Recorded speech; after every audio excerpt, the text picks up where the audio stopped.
Muito bem, gravando a nossa aula então de diabetes e exercício, continuando nossos temas a respeito das populações especiais.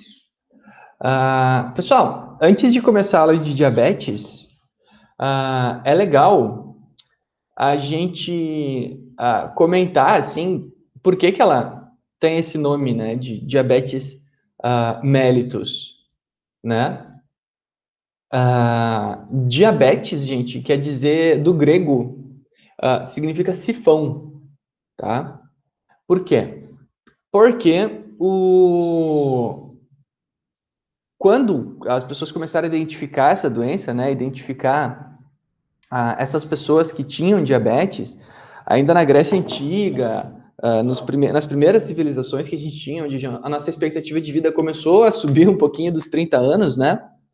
Quando a gente começou a dominar a agricultura, né, e organizar as cidades, se tinha essas pessoas que tinham muita sede e muita fome, né?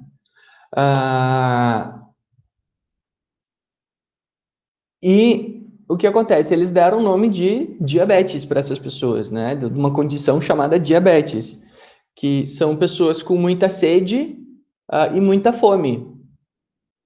E além disso, eles tinham uma certa fraqueza, porque eles comiam e não matavam a fome, né? E tomavam muita água e urinavam muito também, né? E hoje a gente sabe que esses são os principais sintomas da diabetes, né? Os primeiros sintomas que a gente identifica da diabetes é a polifagia, que é a fome excessiva,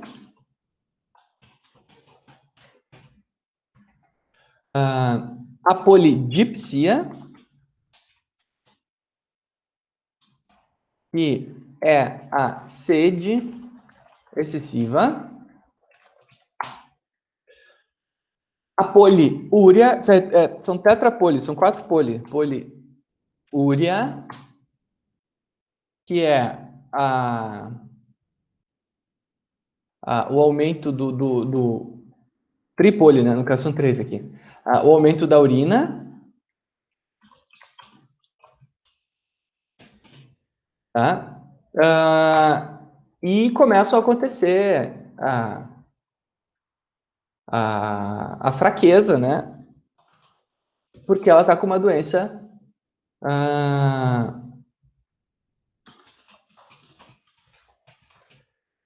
porque ela está com uma doença metabólica, né? Então ela não consegue transformar os nutrientes que ela absorve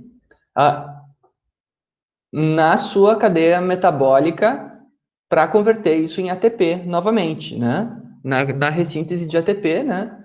A gente lembra que a gente precisa da glicose para ser convertida em acetil-CoA, para ser enviada para a mitocôndria, e lá na mitocôndria, ciclo de Krebs, cadeia de transporte de elétrons, configuram a respiração celular, e aí a gente tem a ressíntese de 30 a 34 ATPs, né?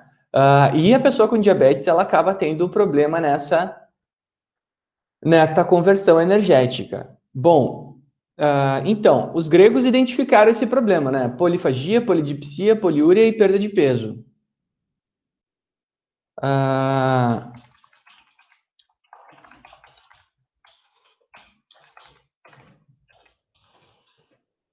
O que acontece?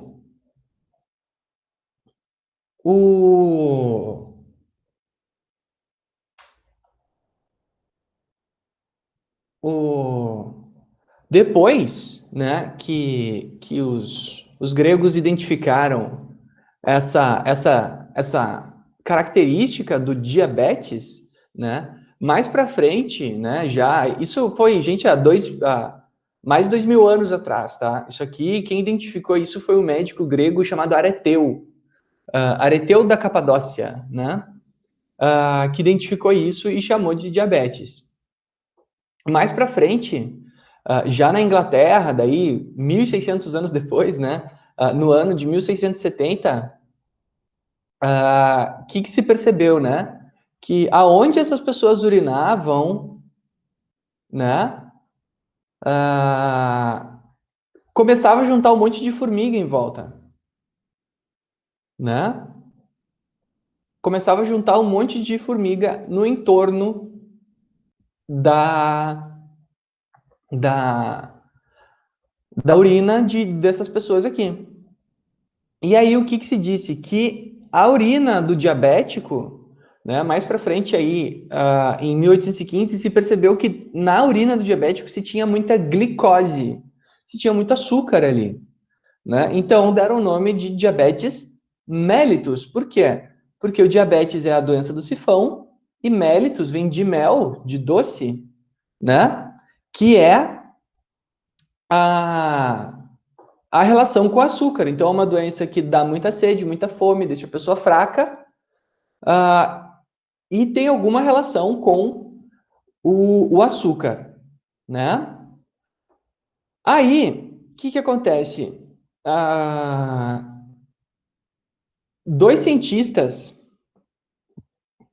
alemães, né? Eles começaram a brincar, fazer umas pesquisas, né? Com animais, e eles percebiam que no ratinho, no cachorro, quando eles faziam uma cirurgia em que eles removiam o pâncreas, né? O nome dos cientistas é Frederick Bering e Charles Best, tá? O que eles fizeram? Quando eles removiam o pâncreas dos bichinhos, os bichinhos se tornavam diabéticos. Olha só que louco. Então, o que acontece? Eles viram que, pô, tem alguma coisa a ver com o pâncreas, né? Porque todo bichinho que a gente tira o pâncreas se torna diabético. Isso nos anos 1800, 1900. E aí, o que eles viram, né? Que especificamente no pâncreas se tinha umas ilhazinhas de células. Vamos ver se eu acho aqui uma figura das nossas ilhas de células. Ai, Jesus, é muita coisa aberta. Vamos abrir mais um.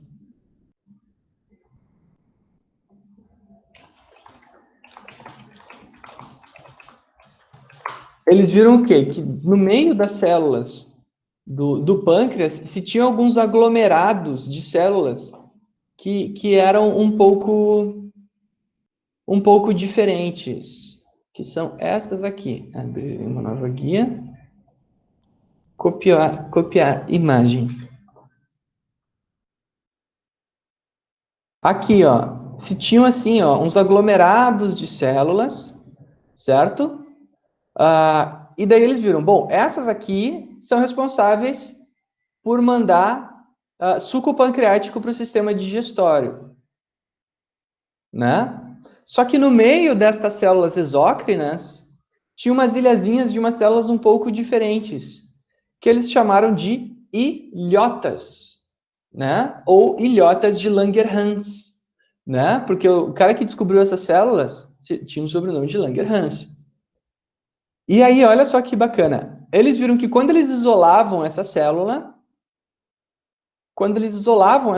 aqui das ilhotas, saía um extrato que era capaz de curar os sintomas do diabetes, né? E aí, como é que eles deram o nome desta proteína que ficava nas ilhas? Né? Eles deram o nome de... como é que a gente fala? Quando tem muitas ilhas aglomeradas, né? A gente chama de península, né? E daí eles deram o nome aqui de ínsula, não, insulina. A proteína que sai de dentro das ilhas é a insulina, né? Ou seja, porque ela sai das ilhotas de Langerhans e ela tem função lá no pâncreas de diminuir os sintomas do diabetes, que é a doença da fome excessiva, sede excessiva e aumento de urina, que é a doença do sifão, né? Mellitus.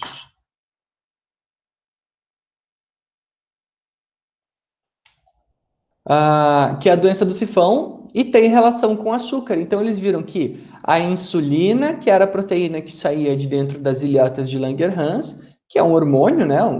Tem função hormonal no nosso corpo, curava, ou pelo menos diminuía os sintomas do diabetes, doença do sifão, mellitus, relacionada com o açúcar. Então, meio que faz sentido isso aí, né?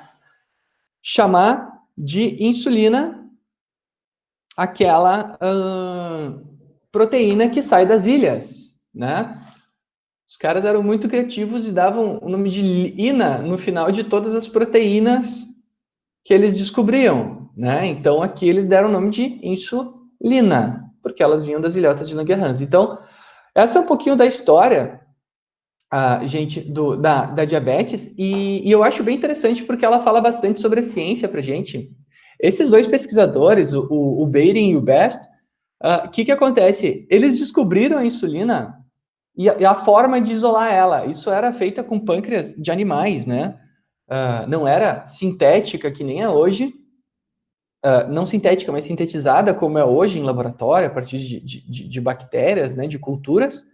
Ela era tirada de órgãos de animais, principalmente de órgãos de porco, né? De porcos. E o que acontece? Eles descobriram uma substância que era capaz de dobrar a expectativa de vida dessas pessoas.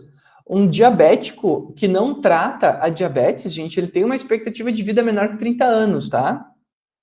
Porque ele vai começar a desenvolver um quadro hiperglicêmico, né? Ó, mellitus, né?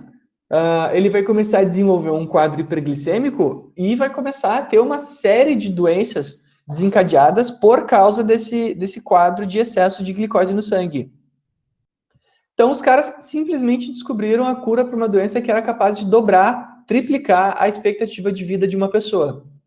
E como todo bom capitalista, o que ele fez? Né? Ele pensou assim, vou patentear esse negócio aqui, vou ficar milionário, e só quem me pagar milhões de dólares vai poder ter acesso a esse medicamento, porque eu vou patentear ele e não quero nem saber. Né? Será que eles fizeram isso? Não, né? Porque hoje a gente sabe que qualquer laboratório pode produzir insulina. Inclusive o SUS hoje disponibiliza insulina gratuitamente para quem tem diabetes. O que eles fizeram, gente? Eles não patentearam a medicação.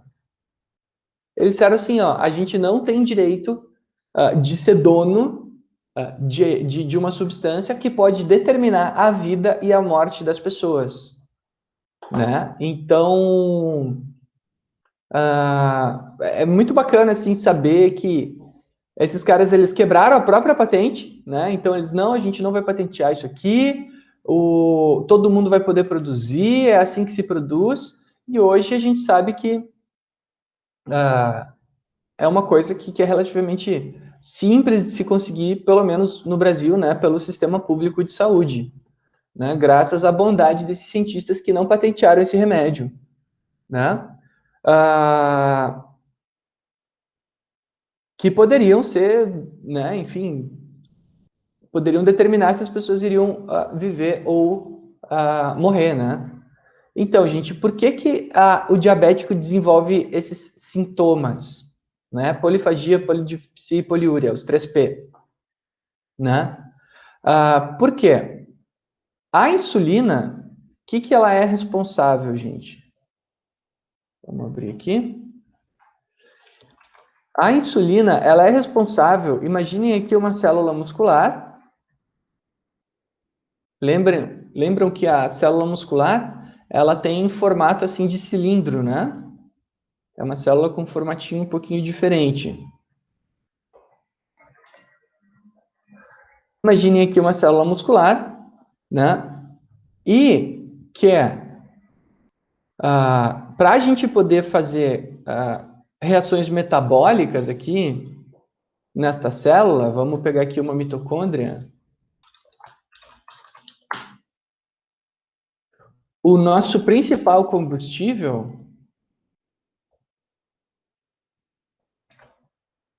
são os carboidratos. Né? A nossa respiração celular funciona principalmente por meio de carboidratos. Então, lá dentro da célula muscular, nós temos uma série de mitocôndrias, né? Que tem uma, que são responsáveis pela respiração celular. E aí, o que acontece? Como é que funciona isso, gente? O pâncreas, vamos desenhar um pâncreas aqui.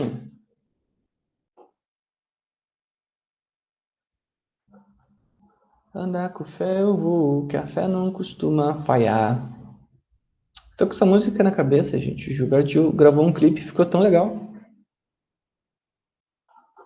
Cadê o pâncreas? Vamos achar um pâncreas aqui.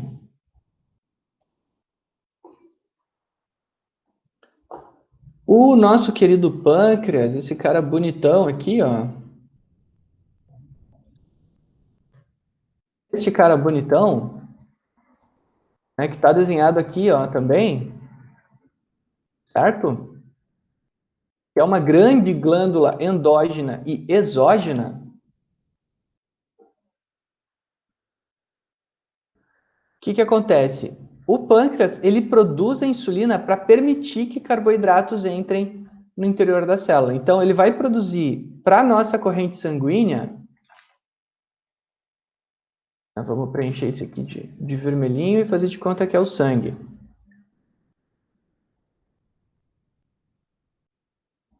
Ele tem uma porção endógena e uma exógena, né, gente? Ai, tá tão esquisito esse cilindro aqui. Isso aqui é um cilindro, será?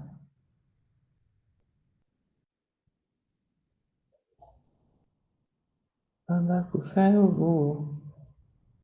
Esse aqui deve ser cilindro. Ali, ó, esse aqui é um cilindro. Que a fé não costuma falhar. Vamos imaginar aqui a nossa corrente sanguínea, né, na sua porção endógena. Exógeno é aquilo que produz para fora do corpo, tá, gente? Sistema digestório é considerado exógeno, tá? Porque o pâncreas ele produz também o suco pancreático, que é responsável pela digestão de proteínas e carboidratos no intestino, tá? Mas ele produz uma parte endógena, que é a insulina, o nosso hormônio insulina e o nosso hormônio também glucagon, que vocês já viram lá em fisiologia. O que acontece? Ele produz a insulina se direciona via corrente sanguínea até as células musculares, até as células-alvo, né? E se liga ao receptor de insulina.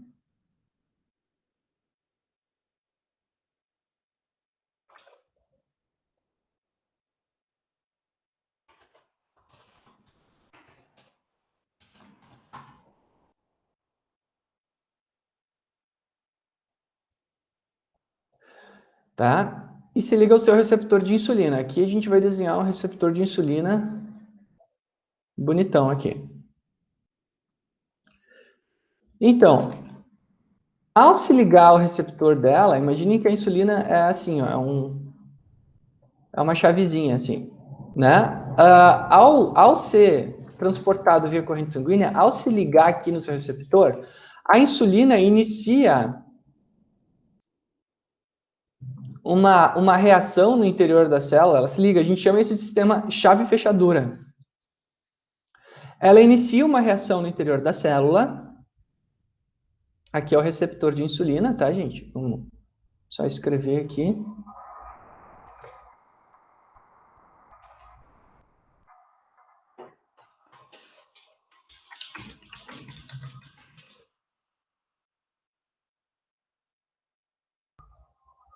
É importante a gente compreender isso, porque depois a gente vai falar de diabetes, tem que entender esse processo.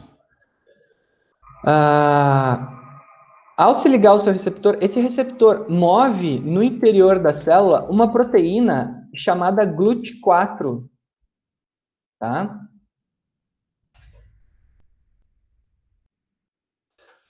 GLUT4 é também conhecido como glucose transportator, né? Seria assim o correto. O GLUT4, ele é comandado aqui pelo receptor de insulina a se direcionar até a membrana, e lá na membrana o GLUT4 vai fazer o quê? Vai abrir as portas para a entrada da glicose. Vou fazer uma glicosezinha aqui. Por quê? Porque a glicose, como ela é uma molécula grande, né, ela não consegue atravessar a membrana por difusão simples, ela precisa de uma proteína, ela precisa do processo chamado difusão facilitada. Então, aqui a glicose, que está na nossa corrente sanguínea também, junto com outras insulinas lá e mais um monte de coisa, né? E aí a glicose entra no interior da célula.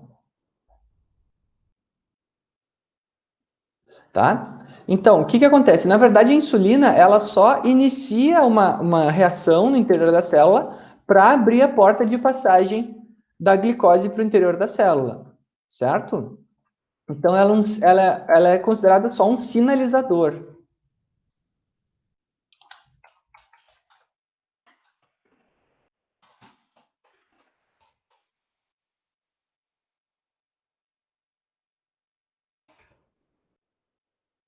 Se eu não tenho insulina, a glicose começa a se acumular do lado de fora da célula, na corrente sanguínea. E aí a gente tem um quadro que nós chamamos de hiperglicemia, né? Então, outro sintoma do diabetes é a hiperglicemia, né? Mas, Gui, por que começa a dar fome? Porque como a glicose é o nosso principal combustível para a produção de energia, né, o que acontece? A glicose, ela é utilizada na mitocôndria para a respiração celular. Então, o que acontece? A glicose, ela vai passar por reações, onde ela vai passar pela mitocôndria, ali ela é convertida em acetil-CoA, passa pelo ciclo de Krebs, cadeia de transporte de elétrons, e a rota metabólica aeróbia dentro da mitocôndria é responsável por produzir a maior parte de energia. Isso vocês lembram, né? Lá de Physio-X.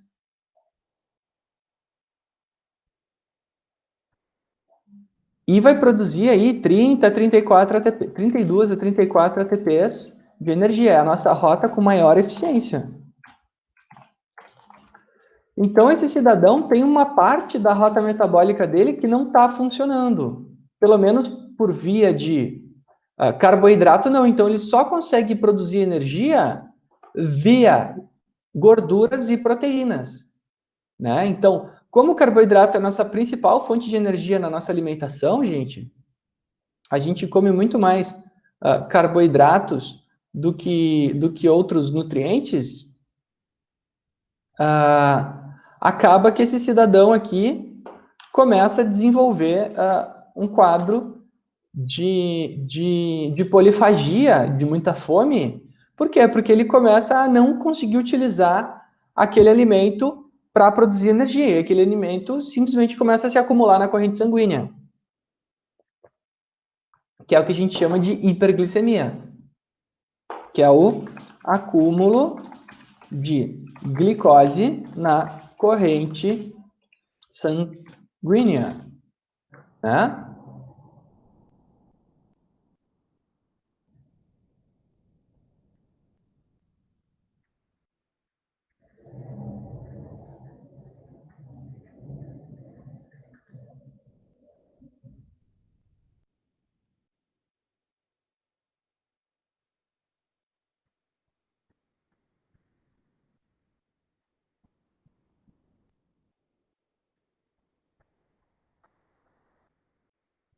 Bom, que mais? Que mais que eu tinha que mencionar? Ah, sim. Ah, e Gui, por que o cidadão fica com muita vontade de urinar e com muita sede? O que tem a ver com a água, gente? Tem tudo a ver com a água.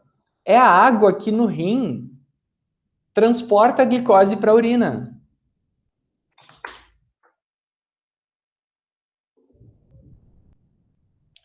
Tá? Nos nossos rins, é por via da água que a glicose é transportada para fora. Né? E aí, quem que vai transportar? Quem que vai transportar toda essa glicose que se acumulou? Vamos pegar aqui um rim, ó. Então, vamos pegar o sistema renal, que é mais adequado. Sistema renal.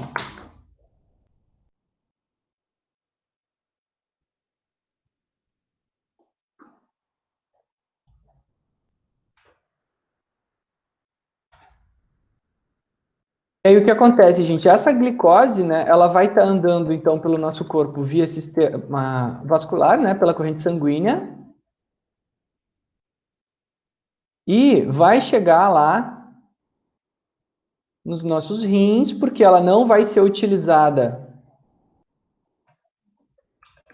Ela não vai ser utilizada nas células para o metabolismo e a gente vai ter que começar a descartar essa glicose, porque está começando a ter glicose demais, tá? E aí o que acontece? Esse rim, ele vai começar a trabalhar muito para descartar toda essa glicose que ficou acumulada no interior do nosso corpo. Né? Pensa que está começando a virar um melado essa corrente sanguínea, né? E a gente vai começar a descartar essa glicose por algum lugar, que vai ser aqui pela urina.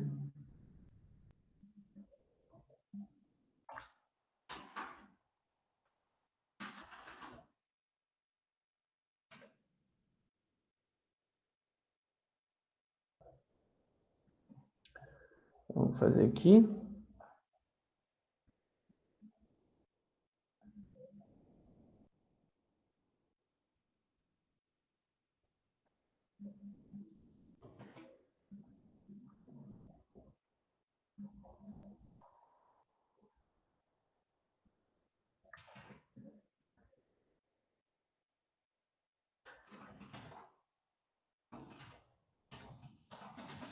Então, a gente tem aqui a urina com glicose, né? Por quê? Porque ela não foi utilizada, sobrou aqui na nossa corrente sanguínea.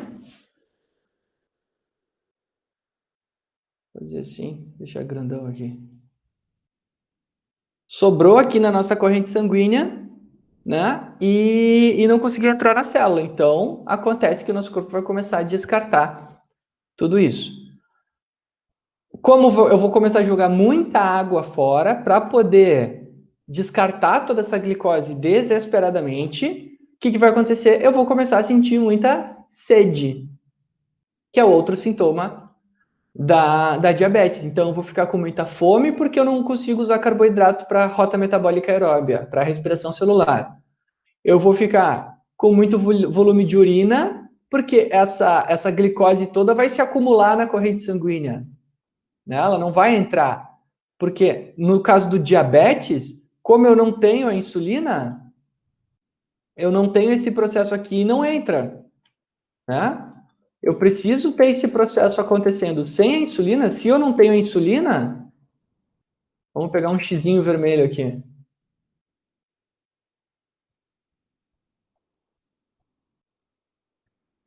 Aqui o xizinho, ó.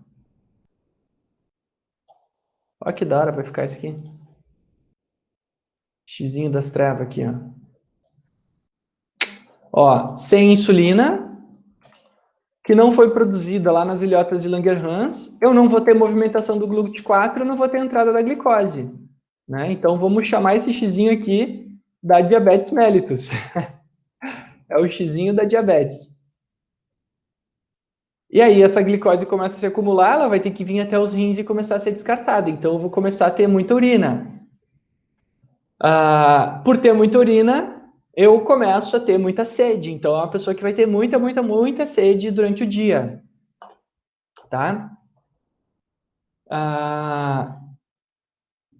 Esses são os principais sintomas, gente, do diabetes, tá?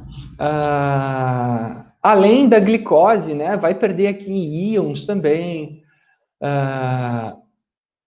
vai perder alguns aminoácidos importantes. E como ela não vai conseguir utilizar carboidratos para o metabolismo, ela vai ter que começar a usar proteínas. Isso é um problema, né? Porque a proteína é importante para a construção tecidual. A gente não deve utilizar a proteína para metabolismo energético. Isso é totalmente inadequado. Então, o que o diabético vai fazer? Ele vai começar a usar outro caminho aqui, ó, para produzir ATP. Vamos fazer o caminho aqui do vermelhinho, que é o caminho do diabetes. Ele vai começar a usar aminoácidos, gente. E aí o bicho pega. Então, qual que vai ser o desenho do aminoácido? O aminoácido vai ser um... Se fosse uma carinha triste aqui, seria mais legal. Aqui, o aminoácido vai ser essa coisa espinhenta aqui. O que acontece? Qual é o problema dele começar a usar nossas proteínas como... Lembrando, né, gente, aminoácidos são os pedacinhos das proteínas, né? Qual que é o problema dele utilizar aminoácidos? É que, além dele não conseguir construir tecidos adequadamente, reconstruir tecidos adequadamente, porque a gente está começando a usar isso para metabolismo, o aminoácido, além da ATP, ele vai começar a produzir uma coisa que nós chamamos de cetonas. Porque para quebrar a proteína, a gente vai ter um resíduo. Quando se quebra a proteína, para transformar em energia, se tem um resíduo, que são as cetonas, tá? E as cetonas, elas têm um grande problema.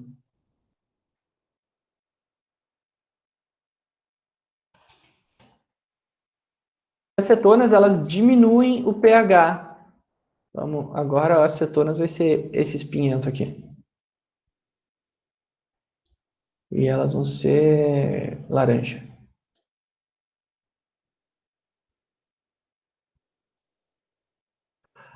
Elas têm um problema que elas começam a diminuir o pH da corrente sanguínea, porque depois dessas cetonas, gente, o que vai acontecer? Elas vão sair para a corrente sanguínea também.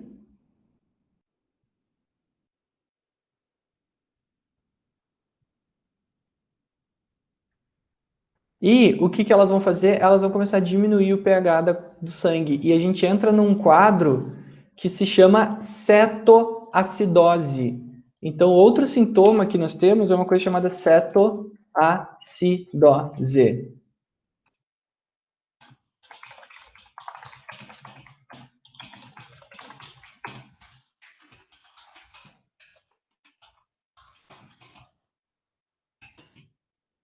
Então, é a diminuição do pH sanguíneo que se dá pelo acúmulo de cetonas no sangue, né? Óbvio, se o pH sanguíneo é cetonas no sangue. Tá? Então, esse é outro sintoma importante que se tem por causa aqui da diabetes. Olha só que quadro metabólico desgraçado, né? Então, essas cetonas aqui vão começar a diminuir o pH. Vou botar a glicose aqui um pouquinho mais para o lado, para dar um espacinho para cetonas aqui na nossa corrente sanguínea.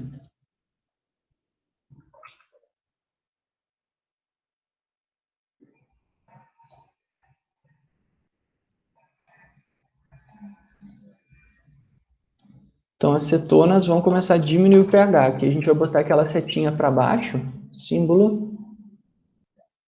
Setinha para baixo, fechar. E escrever pH.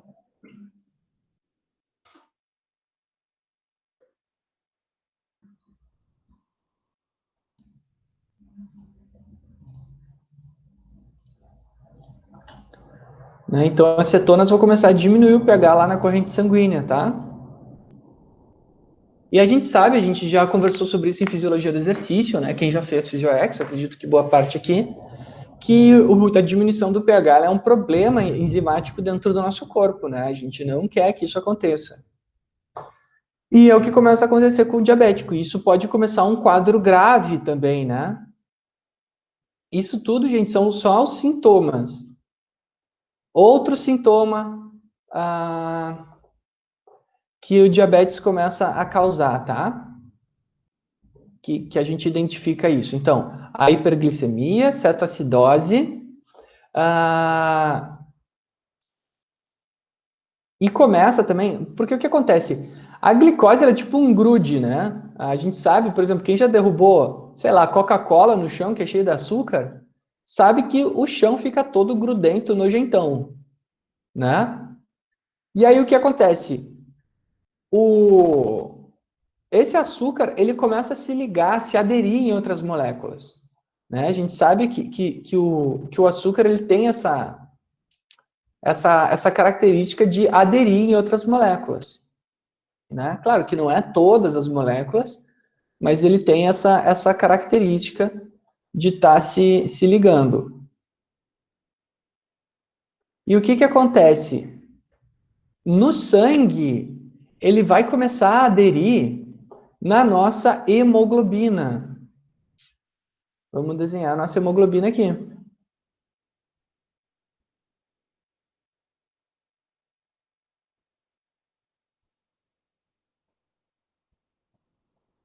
E a hemoglobina entra numa situação que nós chamamos de glicação, tá? Então, é a hemoglobina com glicose aderida nela, a gente chama de hemoglobina glicada.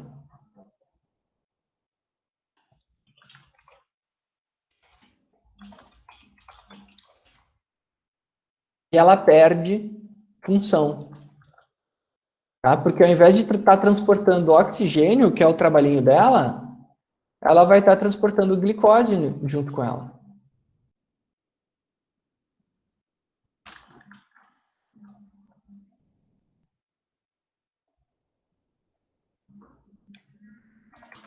Então ela vai começar a ficar glicada, cheia de glicoses aderidas nela. Então começa a acontecer Vamos só fazer uma coisa aqui.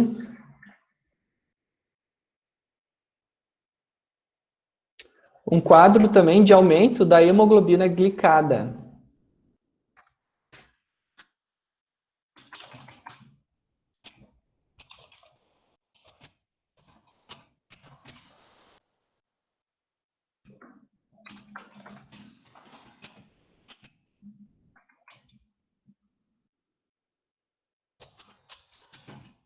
Né? Aqui, na verdade, isso aqui não é hemoglobina, né, gente? É uma hemácia, é uma célula sanguínea. E ela começa a ficar, lá no interior dela, as hemoglobinas, as proteínas que nós temos dentro dela, começam a se ligar à glicose ao invés de se ligar ao oxigênio. Tá? Então, a gente tem até um problema de cunho de transporte de oxigênio. A gente vai começar a limitar o número de hemácias que vai transportar o oxigênio dentro do nosso corpo, tá? Mas é só tragédia, gente, a diabetes, gente? Não, não é. Por quê? Porque, assim, nesse caso aqui que eu desenhei, é uma pessoa que não produz insulina. Então, o que serve para ela aqui? Basta ela administrar insulina exógena.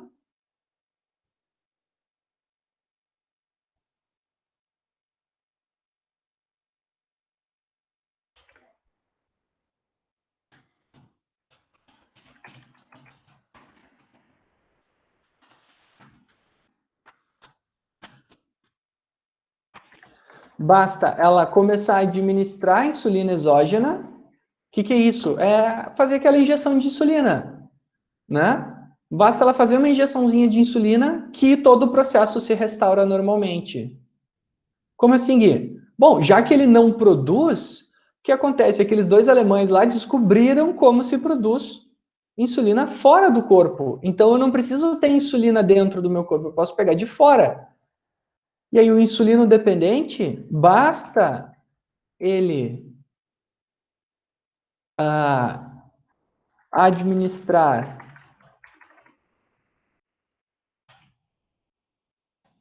injeções de insulina para normalizar, para o quê? Para diminuir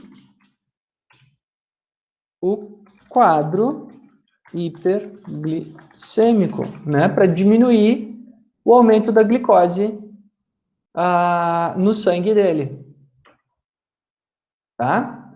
E aí tudo volta ao normal, porque daí a gente não vai ter aqui, a gente vai ter insulina, ela vai se ligar, vai abrir as portas e todo esse açúcar aqui vai começar a entrar nas células e ela vai ser uma pessoa com vida normal, né? O que acontece? Esse diabetes tipo 1, né, que a gente chama que é o insulino dependente, ele é um diabetes infantil. Por quê? Porque ele normalmente é desenvolvido na infância, né? A criança, ela desenvolve uma doença autoimune. O diabetes insulino dependente, gente, ele é uma doença autoimune em que o corpo da criança destrói as próprias ilhotas de Langerhans, que são essas célulazinhas aqui no pâncreas, tá?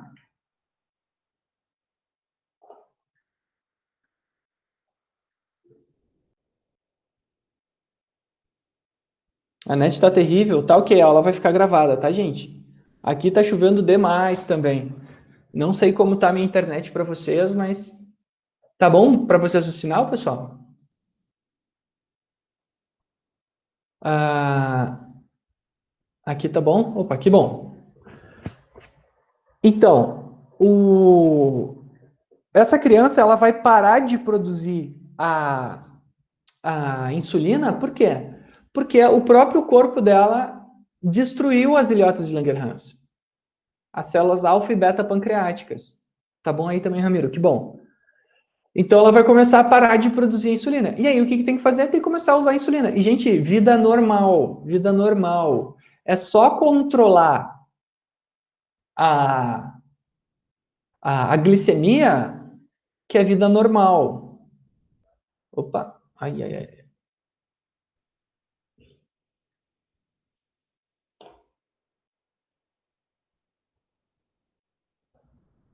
Eita, aqui, pronto. É só começar a controlar a glicemia que essa pessoa vai começar a ter uma vida normal, tá? Por quê? Porque daí ela vai permitir a entrada da glicose na célula. Como é que faz o diagnóstico, gente, do diabetes, né? É muito simples, é só medir em jejum quanto açúcar tem no sangue. Se ficar abaixo de 100, né? Se ficar abaixo de 100, significa que a pessoa não tem diabetes, porque 100 miligramas por decilitro é a quantidade normal de glicose no sangue, em jejum.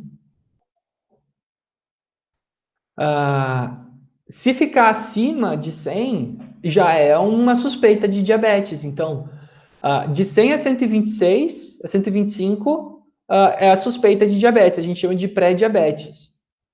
Se ficar maior que 126, 25, né? Ficar 126, a gente já chama de diabetes. Se tem esse quadro aqui para fazer esse tipo de diagnóstico, ó. Então, glicemia em jejum, se for menor que 100 miligramas por decilitro, é uma pessoa normal, ou melhor, sem diabetes. Se ficar entre 100 e 125, a gente chama de pré-diabetes, né? Se ficar maior que 120, maior ou igual a 126, é diabético, ó, diabetes, tá? E na pré-diabetes ainda tem como reverter? Então, depende do caso, tá, Karine? Depende do caso. Se há um diabetes que começou a acontecer por estilo de vida, por exemplo, a pessoa que abusa muito do consumo de carboidratos, a gente vai entender isso melhor. Sim, tem como reverter. Mas se é um diabetes por doença autoimune, é irreversível. Não tem cura até hoje, tá? Alguém perguntou, prof, aquelas crianças que tem o botãozinho, né? Que tem a bombinha de insulina no corpo, é isso aqui? É exatamente isso, gente. Por quê? O que acontece? O insulino dependente, o que vai acontecer? Ele vai ter que estar o tempo todo controlando a glicemia via glicômetro. Glicômetro, gente, é aquele reloginho que a gente fura o dedo e põe uma gotinha de sangue num papelzinho para aferir. Vamos pegar aqui uma imagem de um glicômetro.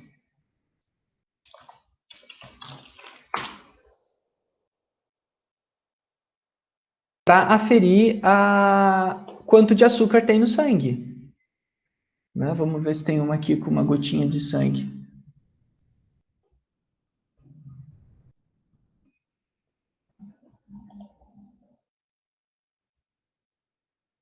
Aqui, ó. Esse aqui é um glicômetro. Aqui tá as faixinhas de papel, ó. Que a gente põe a gotinha de sangue. Ó, aqui tá o glicômetro, tá? A gente fura o dedo, põe uma gotinha de sangue e lê.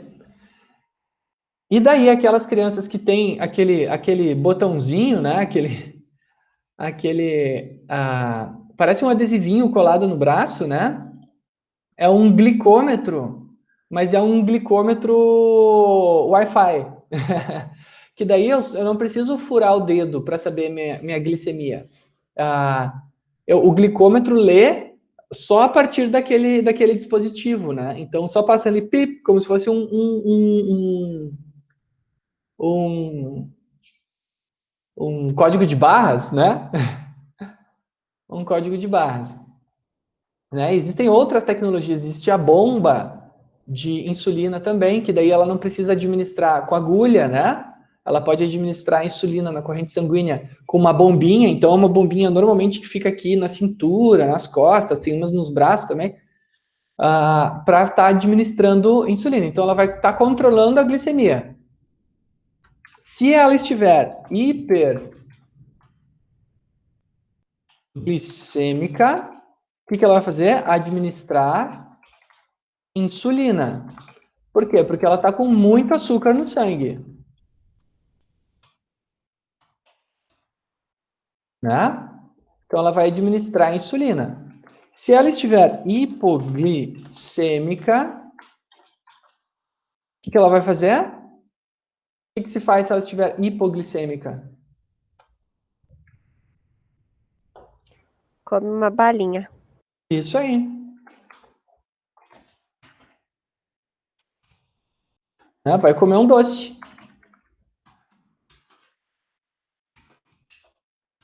Por que é ruim estar com baixo açúcar no sangue? No caso, Por que é ruim? Boa pergunta. Olha só. O que acontece, gente? Vamos conversar sobre esse diabetes tipo 1, né? Que é o insulino dependente. Ele não produz insulina porque ele está aqui com uma doença autoimune que destruiu um pedacinho das células pancreáticas dele, né?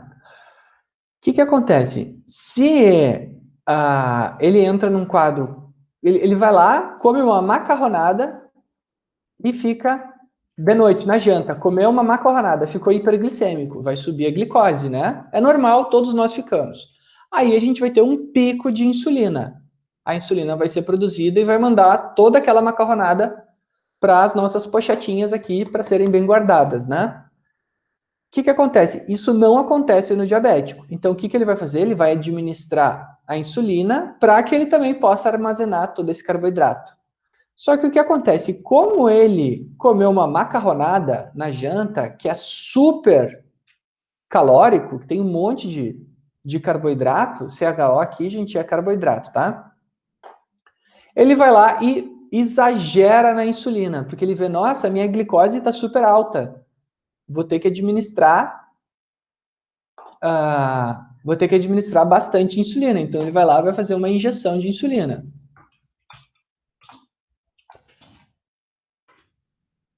O certo, na verdade, é que é glicosímetro, né?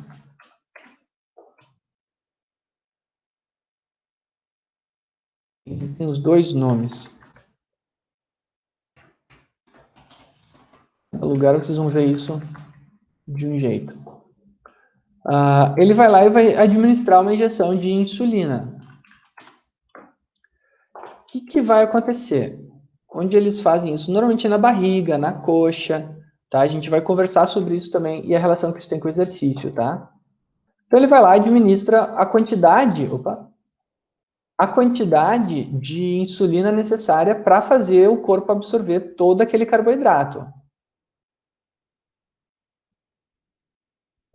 né? Só que, como ele comeu isso de noite, daí ele vai o quê? Vai dormir.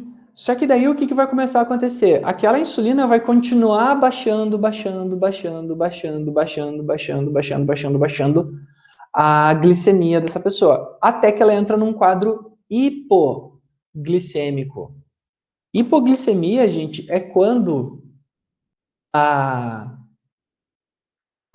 é quando a glicose do nosso sangue está em valores abaixo do recomendado. Tá? Hipoglicêmico, a gente já diz que é, por exemplo, abaixo de 80, né? Abaixo de 80. Como é que é? A unidade é miligrama por decilitro. mg por decilitro. Assim.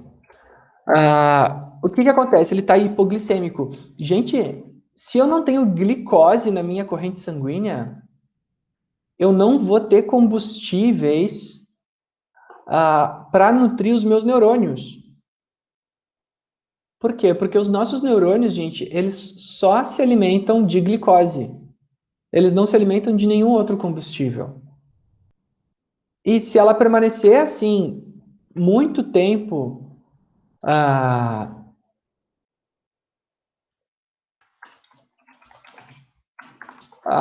com essa glicose tão baixa, ela vai começar a desenvolver sintomas que são bem característicos da hipoglicemia, né?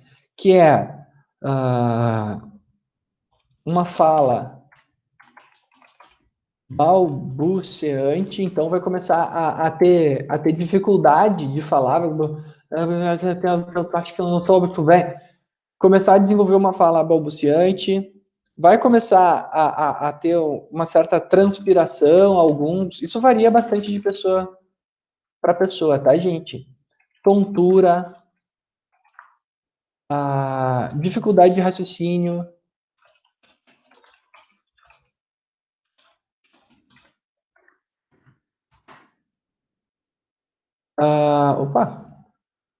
dificuldade de raciocínio, mau humor, a pessoa começa a ficar mal-humorada, e se ela não... Imagina, gente, imagina se a criança está dormindo, né? Ela não sabe que ela está desenvolvendo esses sintomas. E se ela não trata essa hipoglicemia, né? Começa a ficar cada vez mais grave, o que vai acontecer? Ela pode desmaiar e depois entrar em coma. Por quê? Porque não haverá combustíveis para os seus neurônios do sistema nervoso central funcionarem. Tá? E uma pessoa pode morrer por hipoglicemia noturna se não cuidar e acabar administrando insulina demais antes de dormir.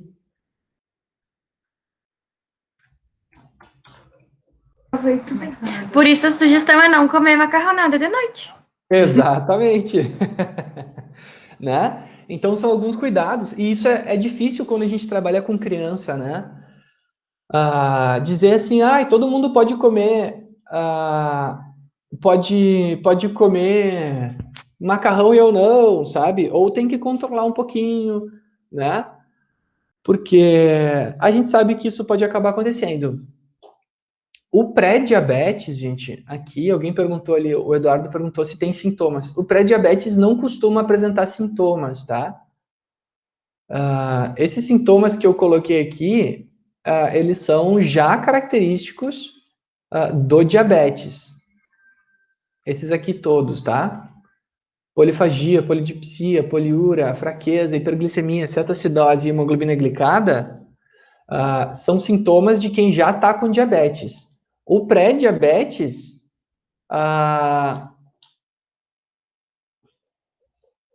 pode ser revertido, né? E não tem tantos sintomas. Por isso que é interessante a pessoa sempre ir no médico conferir essas coisas. A glicose, gente, no posto a gente consegue medir. Na farmácia, tem farmácia que mede, sabe? Então é uma coisa relativamente simples de ser feita. Mas o grande risco do diabético insulino dependente é, com certeza, a hipoglicemia, tá? Com certeza esse risco aqui, tá? Porque pode matar uma pessoa em questão de um dia, sabe? É um dia que não foi controlado direitinho, sabe? É possível para matar uma pessoa, para vir a óbito aqui, por causa da falta de açúcar no sangue, e os neurônios simplesmente não funcionam se não houver açúcar no sangue, tá? Bom, esse é o insulino dependente, que é um diabetes que a gente chama de diabetes infantil, ou diabetes, na verdade, o adequado é juvenil, né? Juvenil, que é desenvolvido na infância, como uma doença autoimune. Mas a gente sabe que tem outro tipo de diabetes,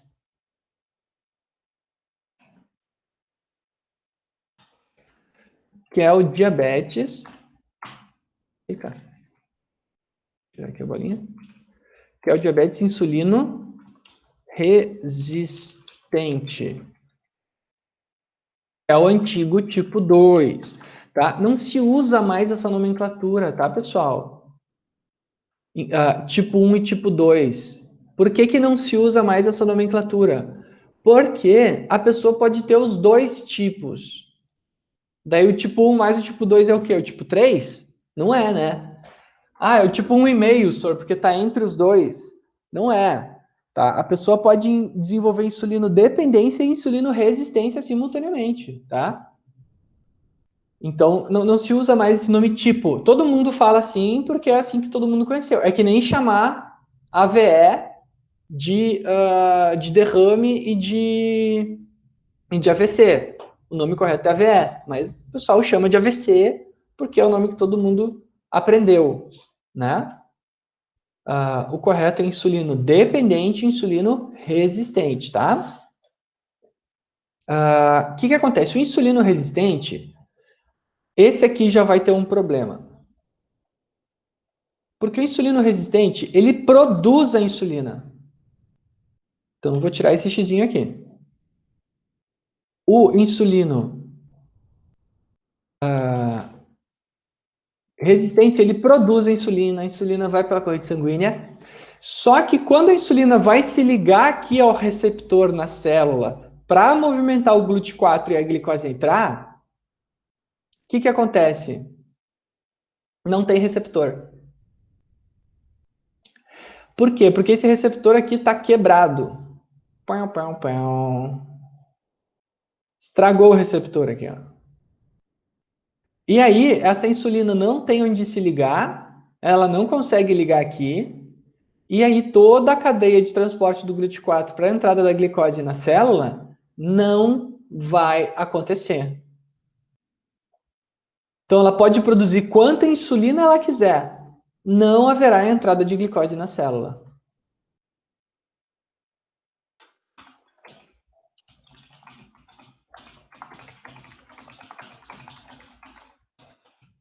Então, pode haver produção, pode.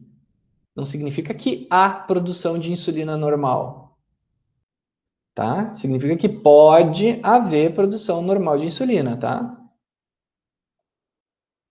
Então, pode haver produção normal de insulina, vírgula. No entanto, há um mau funcionamento dos receptores de insulina celulares, né? Não há, esse receptor aqui não está funcionando direito. Por quê, gente? O que aconteceu? Nesse caso, o diabetes insulino resistente, que tem resistência à ação da insulina, a insulina não funciona, a gente chama de um diabetes senil, né?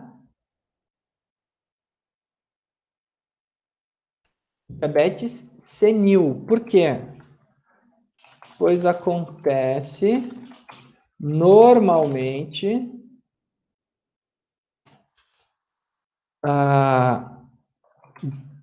com o quê? Com os maus hábitos de vida, com o envelhecimento. Normalmente, nada impede uma criança de ser insulino resistente, tá? A gente tem casos de crianças com obesidade muito acentuada, que por causa desses maus hábitos acabam desenvolvendo insulino resistência. Aí eu vou explicar para vocês por que isso acontece, tá? Mas o que acontece é que, assim, ó, normalmente ela é diabetes senil, tá? Ela vai acontecer com os maus hábitos de vida, né?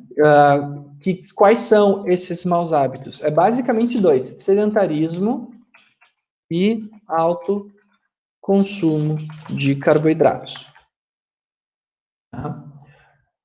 Juntou essas duas pecinhas aqui, a pessoa tem chance de desenvolver diabetes. Só que não basta ter maus hábitos de vida, tem ainda que ter uma predisposição genética. A pessoa tem que ter na família alguém com diabetes já, tá? É mais normal isso acontecer em pessoas que já tenham essa predisposição genética. Algum de vocês aí tem parente com diabetes? Tio, tia, avô, avó, mãe, pai? Eu. Olha aí, Karine, então tu é a primeira que Sim, tem que se cuidar. eu sou uma formiga, né? Aí, ó. Então, tem que cuidar, Karine. Por quê? Eu fui Porque a fazer os gente... meus exames de sangue, até ontem eu estava analisando, eu fiquei um pouco surpresa, porque minha glicose está em 87. Aí eu fui ver e daí juntou com a aula de hoje, estou um pouco preocupada. Não, a tua glicose está em 87, então em jejum? Sim, Tá ótima. tá, mas tipo, eu me cuidando muito, então quer dizer que, sei lá, se eu me descuidar uma semana, minha glicose pode ir lá em cima, eu posso ser pré-diabética? Não, isso Não? demora, tá? Bastante tempo de maus hábitos, tá, Karine? Não precisa ser uma semana. Ah, entendi. Fiquei mais aliviada agora. Isso, porque a glicemia em jejum, ela vai nos dizer, assim, o quanto que a gente consegue, depois de comer, absorver da glicose, tá? Então, assim, se o nosso sistema insulina receptor está funcionando, se a gente fica em jejum, a glicose vai ir entrando, e vai ficando bem baixinha, tá? Então, uma glicose de jejum de 80 é uma ótima glicose, ótima, excelente, né? Uma glicose ruim de jejum é uma glicose 99, 98, tá? A tua tá abaixo de 90, é excelente. Entendi. Muito obrigada. Imagina. Deixa eu ver aqui quem mais tem na família. Ó. O GR tem também. Ó, a tia dele usa insulina. E a Marinês também tem na família um diabético. Ó. Então, são dois aí que tem que se cuidar, gente. E, gente, eu falo isso por quê? Porque isso é o que está escrito no nosso genoma, tá? A observação do histórico familiar fala muito sobre a gente. Tá? E não é uma coisa assim, ai meu Deus, o senhor tá rogando praga neu. Não tô, gente. Eu falei para vocês, toda a minha família teve doença vascular. Eu sei que eu vou ter uma doença vascular também. Tá? Todo mundo teve. Tipo, todos os meus tios têm doença vascular, meus avós tiveram, sabe? Então, assim, a gente tem que se cuidar nesta direção, sabe? Então, quem aí tem parente que teve diabetes, tem que se cuidar nesta direção aqui do diabetes, tá? E maneirar um pouquinho no consumo do carboidrato. E, preferencialmente, ter uma vida bem ativa, gente. Isso é assim, ó, é super importante. A gente vai entender o que o exercício tem a ver. Bom, por que o insulino resistente fica resistente à insulina com os maus hábitos? Porque assim, ó, como ele está consumindo muito alimento, calórico demais, muita bolachinha recheada, muito doce, muito pudim, muito mousse, muito traquinas, alimentos super calóricos, o que acontece? A glicose dela está sempre alta. Alta, alta, alta, alta, alta. Sempre tem glicose de monte no sangue para ser transportada para dentro da célula. E aí, o pâncreas está sempre produzindo insulina, insulina, insulina, insulina, insulina. Ainda mais aquela pessoa que gosta de ficar petiscando, sabe? Fica assim, nham, nham, nham, nham, sabe? Tá aqui estudando e tá com a bolachinha, e tá ali trabalhando e comendo um salgadinho, né? E sabe? Daí tá o tempo todo o corpo produzindo insulina. Isso aqui é um sistema chave-fechadura, gente. Se a gente utilizar demais esse sistema chave-fechadura, a fechadura uma hora trinca, quebra. Né? Então, é a sobrecarga desse mecanismo que causa o defeito. Né? O que acontece? O mau funcionamento dos receptores da insulina acontece por quê? Pelo excesso da utilização do mecanismo.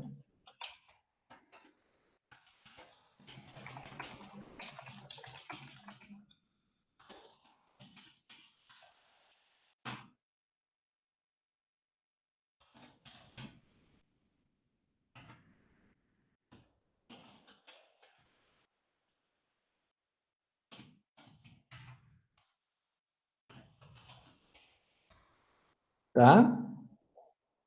Então, o que acontece? Tu usa tanto o mecanismo que ele acaba estragando.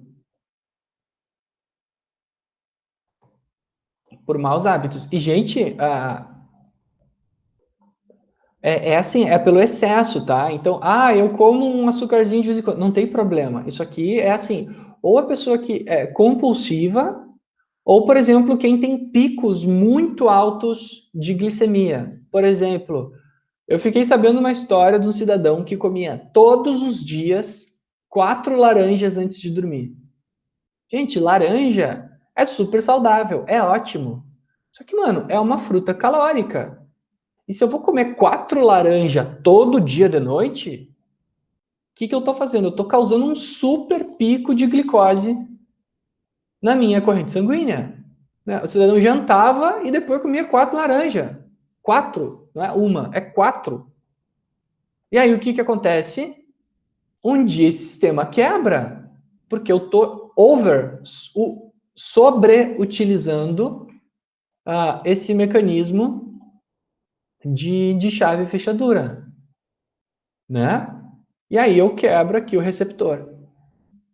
E no diabético insulino resistente, não adianta administrar injeção de insulina. Por quê? Porque ele produz insulina. O insulino resistente, ele é resistente à ação da insulina, então ele produz a própria insulina. Então não adianta injeção. Por quê? Porque ele produz. Então ele vai fazer o quê? Vai consertar a célula? Gente, isso aqui não tem conserto. Não tem. Estragou, estragou. Não é assim, é só chamar o chaveiro para consertar a fechadura. Não é. E aí, o que se deve fazer? A única forma de controle glicêmico.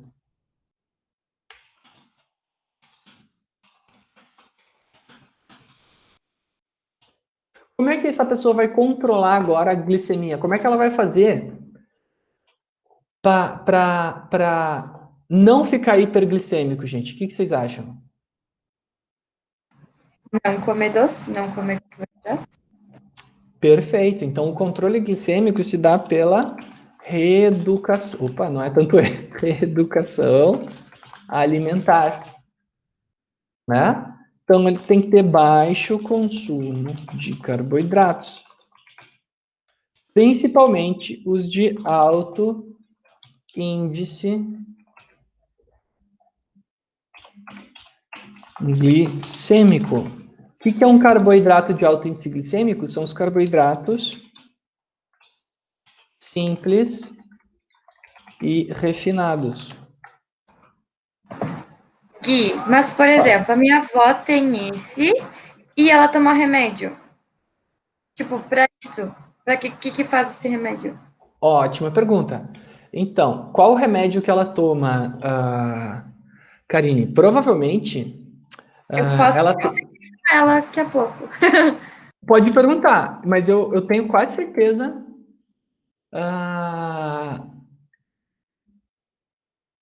de qual remédio é, tá? Provavelmente deve ser a metformina,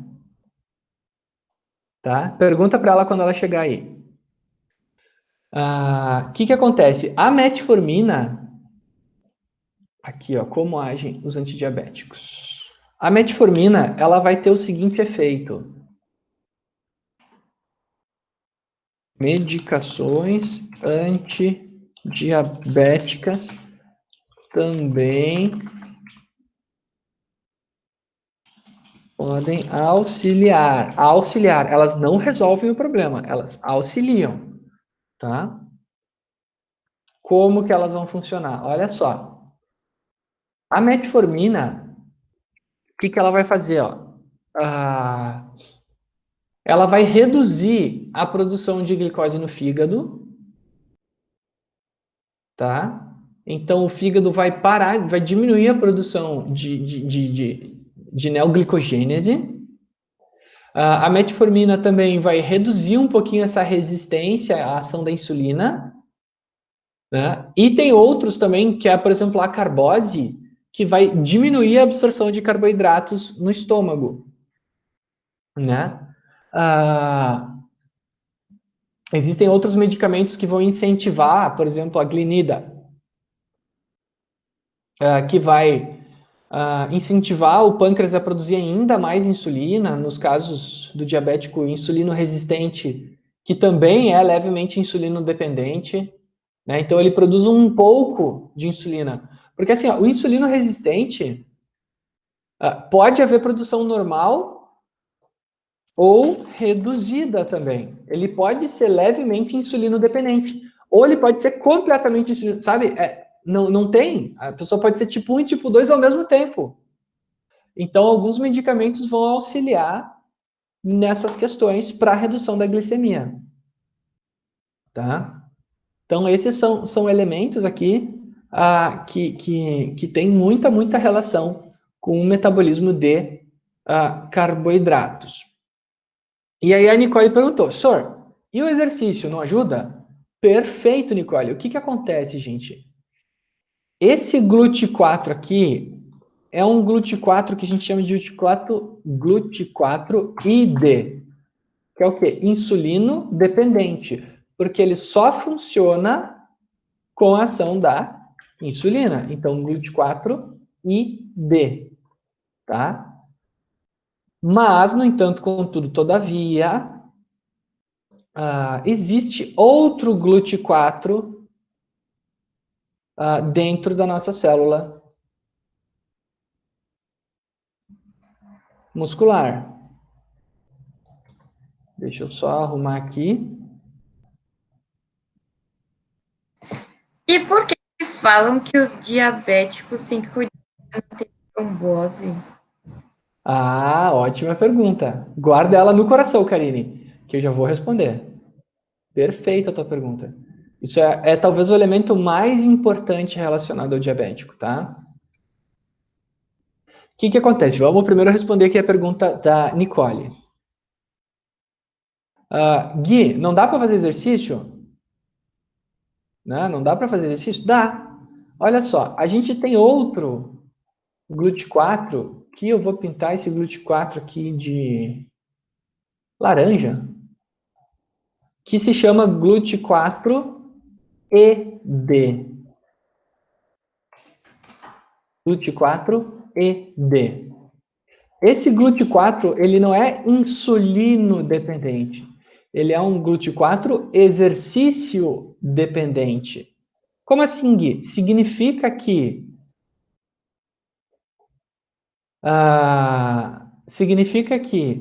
se ele vai lá e faz exercício,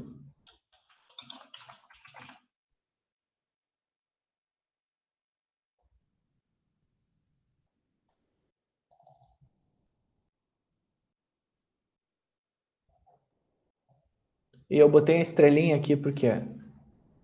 Eita. Ai, Jesus, o que eu estou fazendo aqui?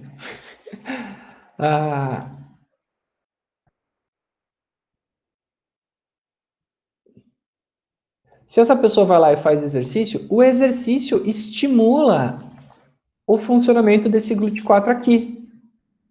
E aí, esse GLUT4 vai até a membrana da célula e abre a porta para a passagem da glicose. E a glicose vai conseguir entrar na célula.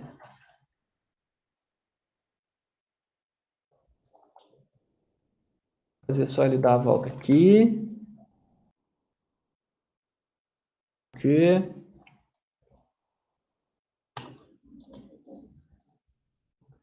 Olha ali a Karine, o remédio que eu vou tomar é metformina, viu? Falei que era esse.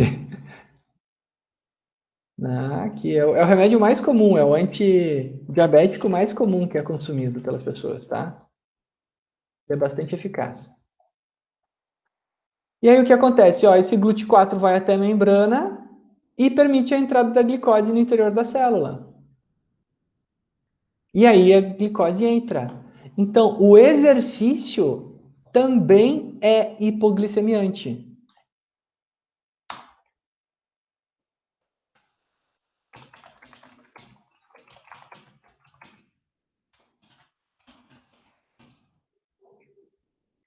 Ou seja, tanto o diabético tipo 1 quanto o diabético tipo 2,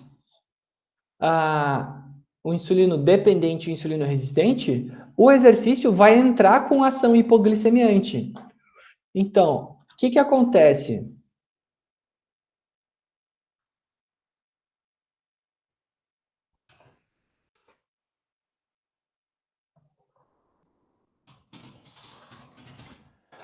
Aqui vai mudar o motivo, o efeito do exercício para cada um, né? O diabético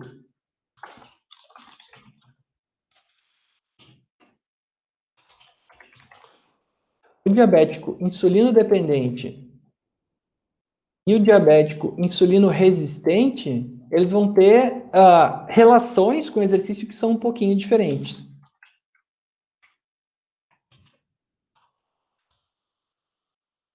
Qual que é a relação?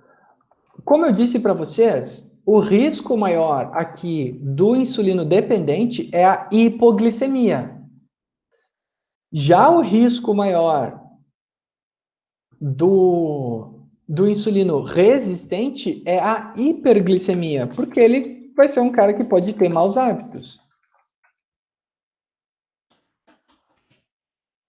Então, o risco maior aqui do diabético insulino resistente é a hiperglicemia. Por quê? Porque ele come muita coisa, ele é sedentário, muito carboidrato, né? Tudo isso aqui vai desenvolver um quadro de hiperglicemia. E como a glicose não entra na célula, vai começar a aumentar essa hiperglicemia. Então, esse cara aqui, ele vai sofrer de hiperglicemia. Esse aqui, perdão, insulino resistente.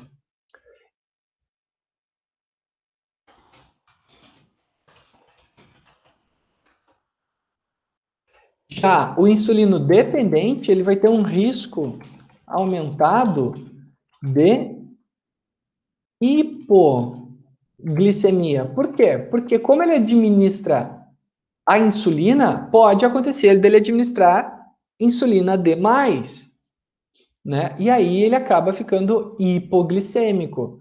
Então, a relação que a gente vai ter com o exercício com cada um desses indivíduos vai ser um pouquinho diferente. Por quê? Porque nesse cidadão aqui, a gente vai ter que cuidar para não fazer exercício sem consumo de carboidratos e ele ficar hipoglicêmico, ou seja, começar a desenvolver fala balbuciante, transpiração, tontura, dificuldade de raciocínio e mau humor, que pode fazer ele desmaiar, entrar em coma e até óbito. Já esse cara aqui, ele tem o risco de ficar hiperglicêmico, e a hiperglicemia, ela vai desenvolver problemas crônicos, problemas a longo prazo, não é na hora.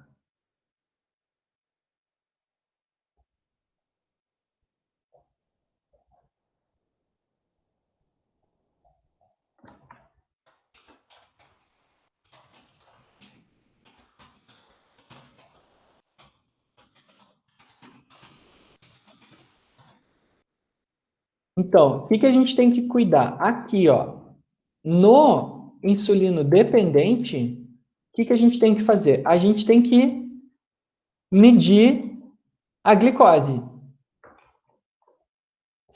E no insulino resistente, né?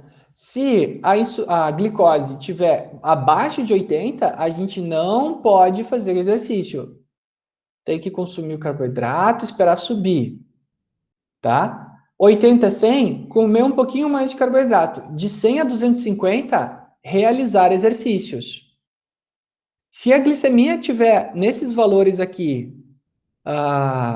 antes de fazer exercício, tá ótimo. Esse verdinho aqui, essa faixa aqui é ideal. Se tiver acima de 250 ou acima de 300, não se faz exercícios. Tá? Não pode fazer exercício. Acima de 300, tem que ver, ó, tu tem que consumir teus antidiabéticos, tem que normalizar isso, porque não tá bom. Não é seguro fazer exercício com glicose demais também, tá? Não se tem na literatura bem explicado por que a glicose tão alta é um problema para o exercício. O que se acredita é que a glicose literalmente entope os canais de GLUT4 para a passagem do carboidrato para dentro da célula, tá? Então, a nossa primeira conduta é, bom, quanto que é a glicemia dessa pessoa? Pã, é tanto. Ok, então a gente pode, não pode fazer exercício, ou tem que consumir carboidrato ou não. Né? Então, independente do caso, a gente tem que olhar nessa direção aqui. Aí, o exercício passa a ser normal. Só que o que acontece? O diabético insulino dependente, eu preciso monitorar se o exercício não irá reduzir muito a glicemia. Né? Então, eu tenho que saber se o exercício não vai reduzir demais a glicemia, tá? Então, esse é o primeiro ponto. Porque ele pode ficar hipoglicêmico durante o exercício.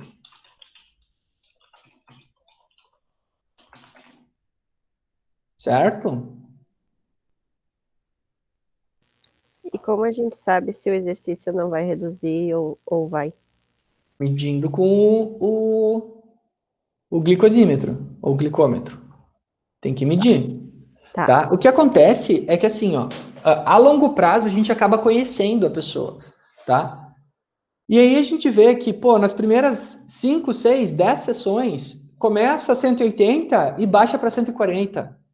Começa 200 e baixa para 150. Então a gente acaba percebendo uma margem segura para fazer exercício. O exercício é seguro se tiver acima de 200. Por exemplo, para aquela pessoa, cada pessoa a glicose age de uma forma diferente, tá, gente? Entendeu? Então tem que estar atento a isso. Agora,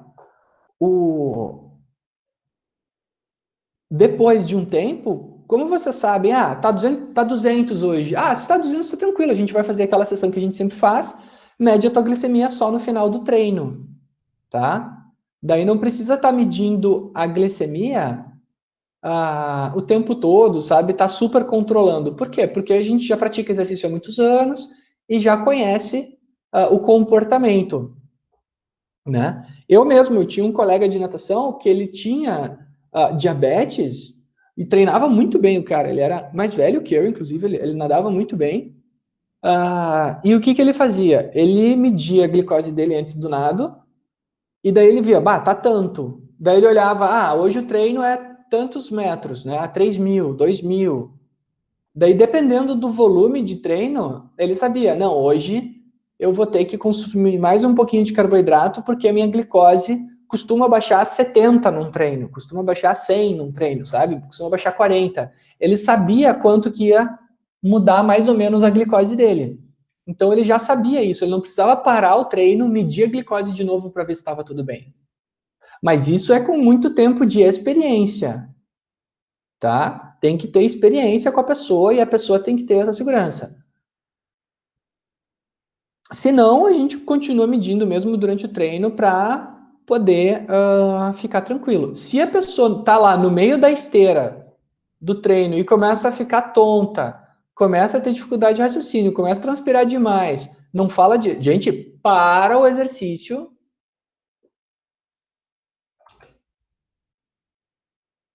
Para o exercício e vai comer um doce. E imediatamente. A gente não quer nenhum diabético tipo 1 desmaiando no meio do nosso treino.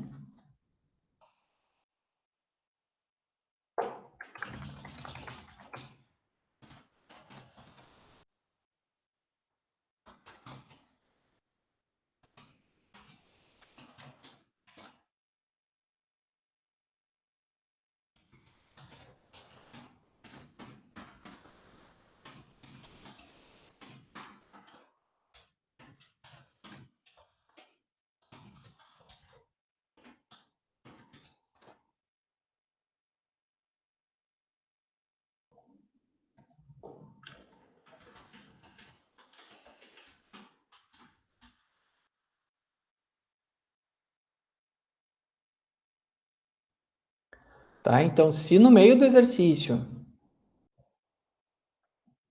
a pessoa está apresentando sintomas, para imediatamente, tá? É sério. No meio ali começou a ficar tonta, começou a transpirar, sabe? Tem que cuidar isso aí.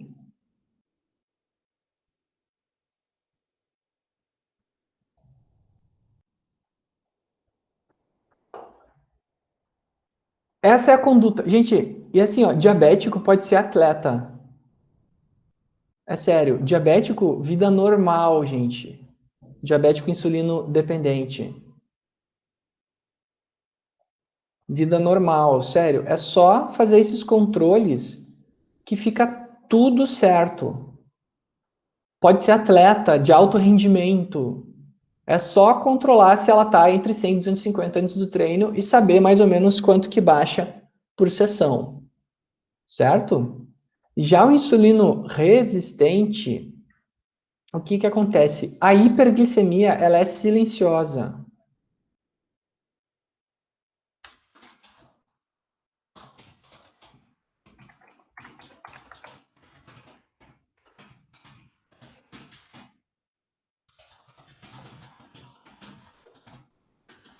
Ela vai causar problemas no corpo a longuíssimo prazo.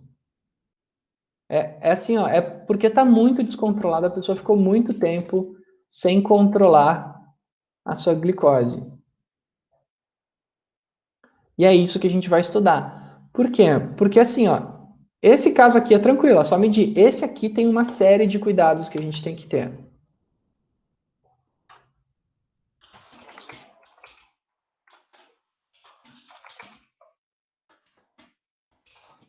Tá? Então, quais são os efeitos da hiperglicemia crônica? Né? Por muito tempo, a pessoa manteve as taxas de açúcar muito altas no corpo. Né? O que acontece? Como ela está com esse sangue muito viscoso, muito denso, com muito açúcar, tendo que ser, perdão,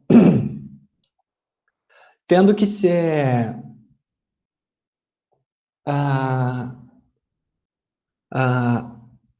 eliminado, né? A pessoa vai entrar num quadro de hiperfunção renal.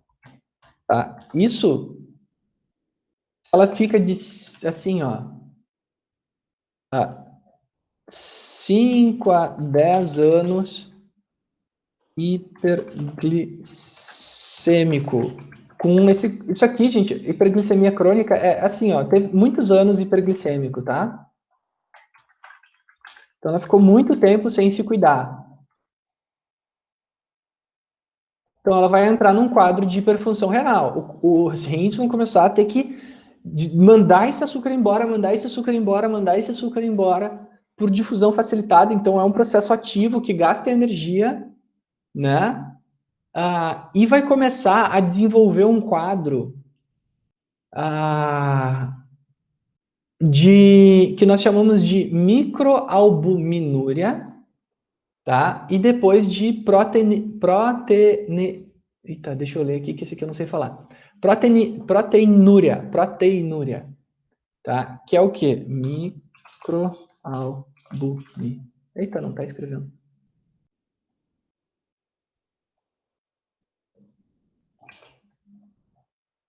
Então, o rim vai começar a funcionar exageradamente, vai entrar num quadro de microalbuminúria, que vai progredir para proteinúria.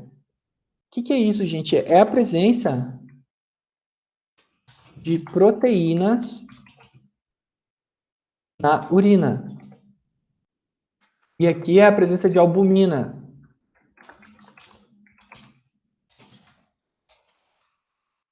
Presença de aminoácidos, né? Gente, olha só. Eu vou começar a urinar proteína, porque o rim está funcionando demais. E aí esse rim vai começar a desenvolver uma insuficiência. Ele vai começar a ficar insuficiente, ele não vai começar a funcionar direito.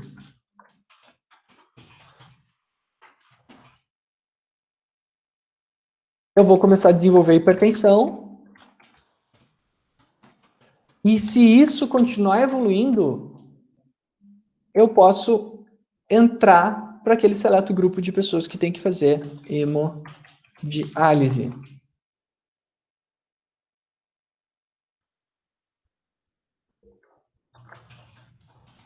O nome disso é nefropatia diabética. Certo, gente? Olha só que loucura. Então, eu vou ter que começar a fazer hemodiálise porque os meus rins não vão estar mais funcionando. Certo? E aí, o que acontece? Necessidade durante o exercício, gente. Qual que é o cuidado que a gente tem que ter aqui? Hidratação constante. Tem que se hidratar bem as pessoas que têm diabetes o tempo todo durante o treino, porque elas podem ter alguma disfunção renal, por exemplo, ter alguma diminuição de algum íon importante. Então, a nefropatia diabética, néfron, quem não lembra, gente, é aquela unidade de filtragem do rim, tá? Então, essa é a primeira consequência, certo? Aí a Karine perguntou, Gui, e por que que dizem que o diabético pode ter mais chance de ter AVC, AVE, infarto e tudo mais? Gente, o diabético ele tem o dobro de chance de ter qualquer doença vascular. Deixa eu mostrar aqui para vocês um quadro.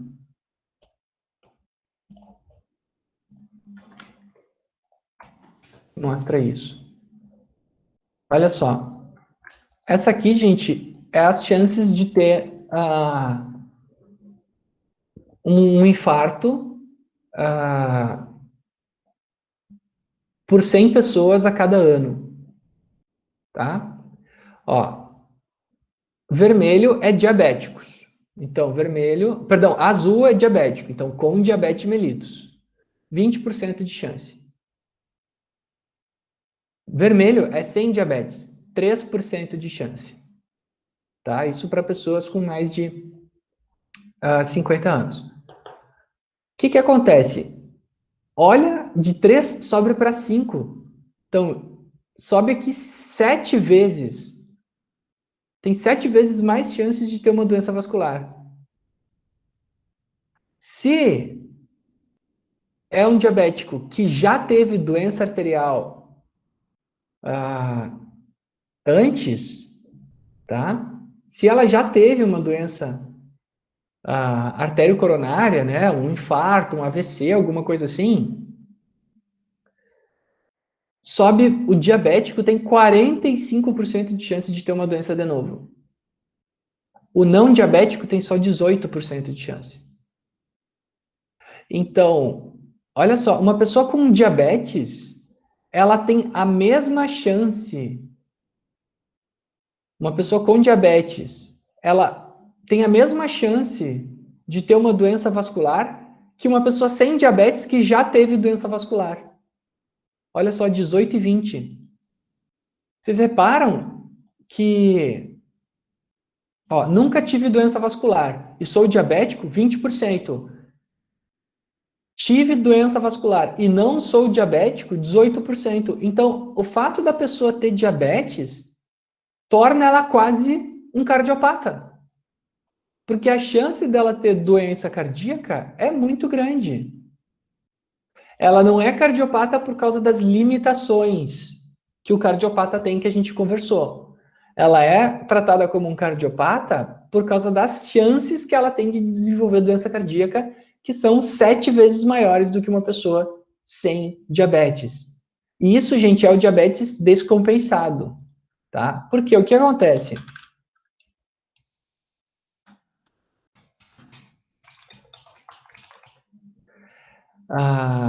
O diabético descompensado, gente, que ele vai, o que ele vai apresentar, né?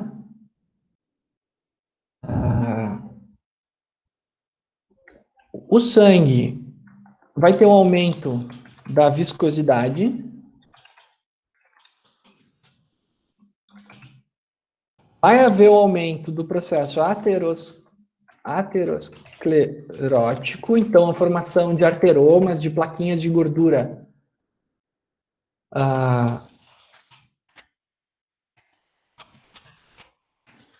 vai começar a aumentar. Tudo isso vai também levar para um quadro hipertensivo, que também vai demandar maior esforço cardíaco. Então, olha quantos probleminhas isso vai começar a acontecer por causa da hiperglicemia descontrolada. Gente, é só controlar a glicemia que esses problemas diminuem muito as chances, tá? Se a pessoa tiver um quadro glicêmico controlado, se diminui muito as chances desses problemas acontecerem. Certo? Então, aqui nesse caso, as doenças vasculares vão começar a aparecer. Então, essa pessoa aumenta o risco de infarto.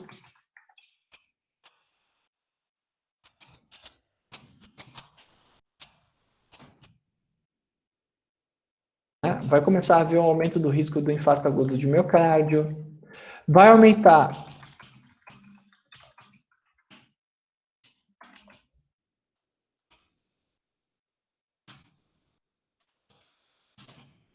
esse sangue muito viscoso, cheio de arteromas nas artérias.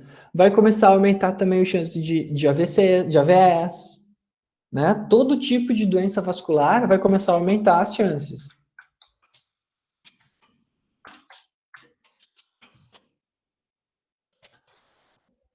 O que acontece?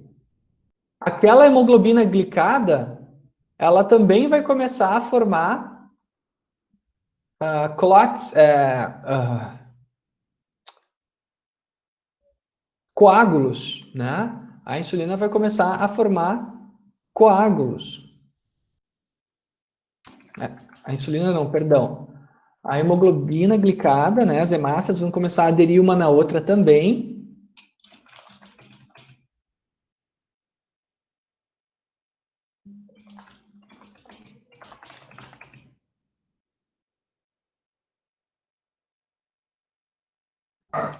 Isso dificulta também a volta do sangue venoso para o coração? Com certeza. Com certeza, porque o sangue está mais espesso, né?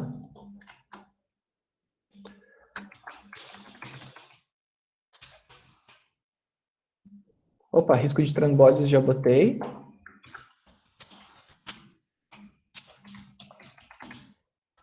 Com certeza há uma dificuldade do retorno venoso, tá? Então, tudo isso também vai aumentar ainda mais o esforço cardíaco, né? Porque o coração vai ter que fazer mais força para bombear o sangue. O que acontece? Esse sangue que não circula adequadamente, ele também vai começar a produzir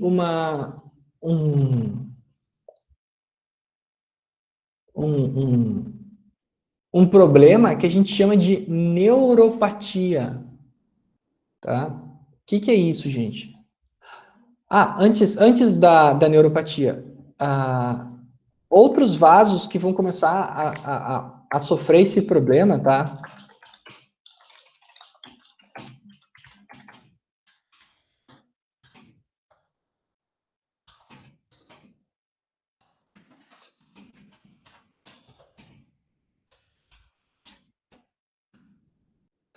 O que acontece? Vasos de calibre muito diminuído começam a ter o fluxo interrompido.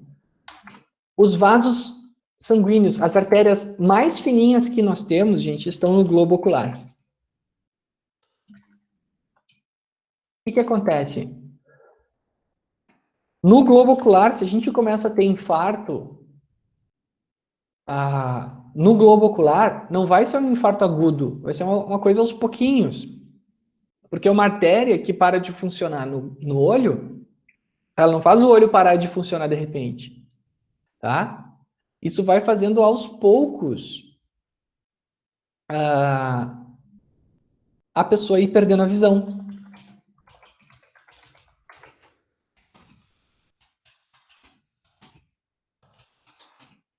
Por quê? Por causa dessa interrupção de fluxo que vai começar a causar necrose das células nervosas da retina.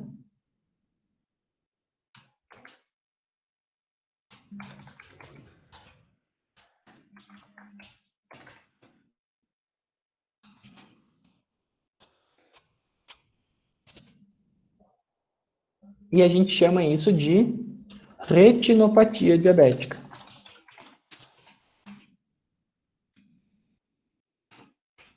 Olha que loucura, gente. A pessoa começa a desenvolver cegueira por causa da diabetes. Então, perda da visão periférica gradual. Vai começando a perder a visão periférica, perdendo, começa a ficar tudo esfumaciado, e aí, de repente, ela fica cega. Tá? Mas isso pode demorar anos. Lembrando, tem que ser uma diabetes descompensada, uma diabetes com glicemia descontrolada, tá? Que em questão de 5 a 10 anos nesses quadros, essas coisas começam a acontecer. Por isso que não dá para ficar mais de um ano sem ir no médico para medir a glicose, né? A pessoa, principalmente com mais de 50 anos. Tá? Por quê? Se eu ficar 2, 3, 5 anos sem ir no médico, eu já posso começar a ter esse quadro começando no meu corpo. Sabe? Então não dá para ficar muito tempo sem ir no médico. Tá? A Sueli está perguntando, perde os dedos também? Sim. O que acontece? A gente chama isso de neuropatia diabética. O que acontece, gente? Começa a ver também a glicação de neurônios periféricos. Glicação de neurônios periféricos. O que acontece? Esses neurônios periféricos, que são das nossas extremidades, olha que loucura isso aqui que vai acontecer aqui, gente. Presta atenção agora. Esses neurônios das nossas extremidades, neurônios sensitivos, eles também começam a ter... Gente, glicose é uma tristeza, isso aí adere em tudo, é um grude só. Isso aí vai começar, entre aspas, grudar nos nossos neurônios também, tá? E aí aqueles neurônios começam a parar de funcionar. Só que antes dos da mão começarem a parar de funcionar, que a gente ia reparar, né, porque a gente usa muito tato, o que vai começar a acontecer? Os do pé começam a parar de funcionar antes.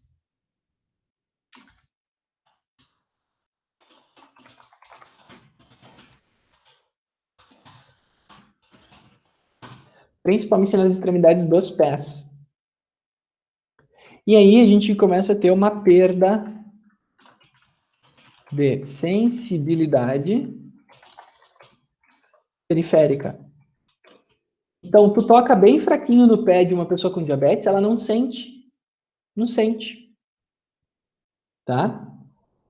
Agora, vamos juntar isso ao quê? Ao fato de uma pessoa com a glicemia descontrolada ter também um pequeno problema. Ela tem alta suscetibilidade a infecções. Certo? Olha só. Ela tem alta suscetibilidade a infecções. Infecções cutâneas tornam-se mais comuns.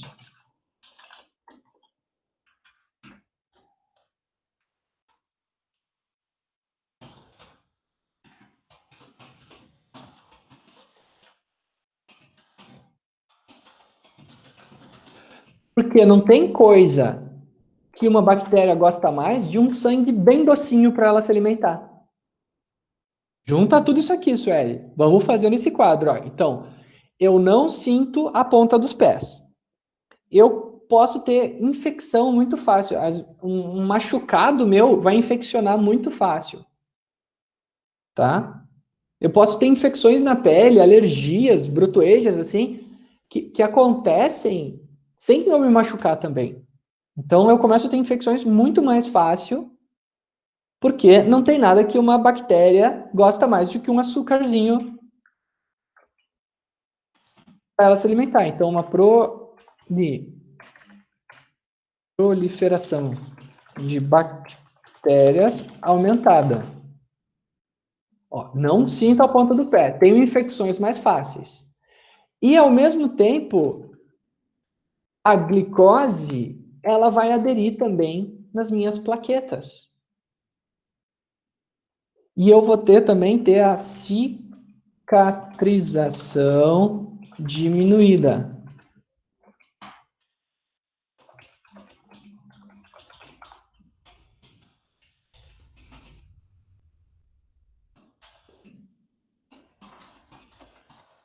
Então, aquele monte de açúcar no sangue vai complicar a vida para a cicatrização. Junta esses três elementos aqui, ó. Não sinto nada nos pés. Tenho infecções comuns nos pés. E a minha cicatrização no meu pé não funciona. O que acontece? Gente, o meu pé é um lugar fechado, né? Os nossos pés, eles têm uma propensão maior a desenvolver bactérias porque ele está o tempo todo fechado dentro do tênis, né? E aí o que acontece? Se eu tenho um machucadinho no pé, se eu desenvolvo uma bolha no pé, se eu bato uma unha e machuco ali, o que vai começar a acontecer? Aquele pezinho vai virar uma refeição para as bactérias. E aí se desenvolve um quadro chamado de pé diabético. Por quê? Porque ela não vai sentir que o pé está machucado. Aquele pé vai começar a infeccionar, vai ficar terrível. E aquilo não vai cicatrizar nunca se eu não baixar a minha glicemia. E aí uma feridinha vai começar a aumentar, porque as bactérias estão lá, comendo, se alimentando. E um machucadinho vai começar a virar um machucadão, uma ferida. E aí eu vou começar a ter necrose tecidual. E esse pé vai começar a ficar pretinho. Vai ficar a coisa mais linda. Vou dizer uma coisa para vocês. Não digitem no Google pé diabético. Que nem fala com criança, né? Tu pede para não fazer e a pessoa vai lá e faz. Tá? Não digitem no Google pé diabético. É isso que eu digo para vocês. Porque daí... gente, o que vai acontecer? Vai virar uma ferida que nunca vai cicatrizar e vai começar a aumentar. A Su já tá pesquisando. A Ju já até googlou ali a coisa linda que fica, né? Se eu não tratar isso, o que vai acontecer? Gente, eu vou ter que cortar um dedinho. Por quê? Porque ele não cicatrizou. e vai começar a infeccionar. Aquela infecção pode passar para a perna, gente. Aquela bactéria pode começar uma osteomielite, pode passar para o osso. Eu tenho que cortar aquele dedinho fora, porque ele não vai sarar. E aí eu vou lá e faço um curativo. Eu digo, ó, tenta controlar a glicemia para ela não subir mais. Daí o que acontece? Ela não controla a glicemia. E aí, aquele dedinho que eu cortei vai virar um pezinho estragado. E aí eu tenho que cortar o pezinho. E aí ela não controla a glicemia. E eu tenho que cortar uma perna. As amputações de membro por causa do diabetes, gente, não são raras, porque normalmente a glicemia vai estar muito alta e não é tratada. E aí eu tenho que amputar a perna toda. Olha só que loucura isso. Tá? Então, o que era um pé diabético se torna uma perna diabética. Por quê? Por causa desta glicemia super descompensada. Então, o que a gente precisa, gente? Hidratação constante, e a gente tem que insistir muito. Pode parecer bobo isso, gente. Tênis adequados para a prática de exercício, seu Adamastor. Por quê? Porque eles têm mania. Ah, eu tenho um sapatinho que é tão confortável. Tênis de couro, sem um espacinho para o pé respirar.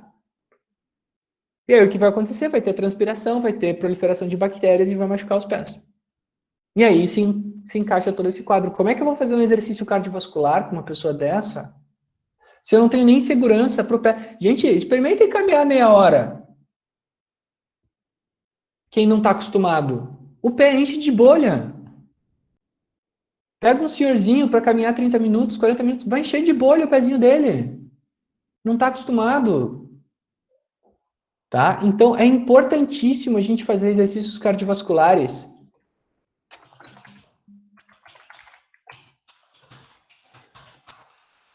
Para quê? Para acelerar a ação do glúteo 4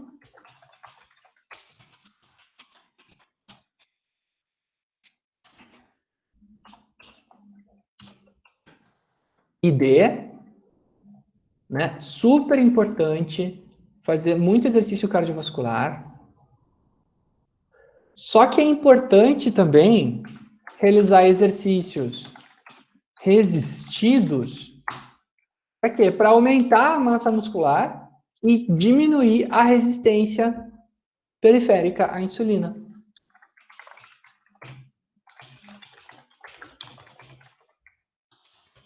E com mais músculos, eu vou ter mais receptores de insulina. Eu não vou ter só os velhos, eu vou incentivar a formação de novos.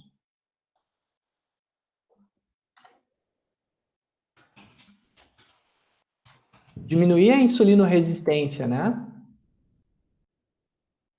Então, os dois tipos de exercícios são importantíssimos. Só que eu tenho que cuidar essa questão de usar um bom tênis e controlar a glicemia e me hidratar constantemente.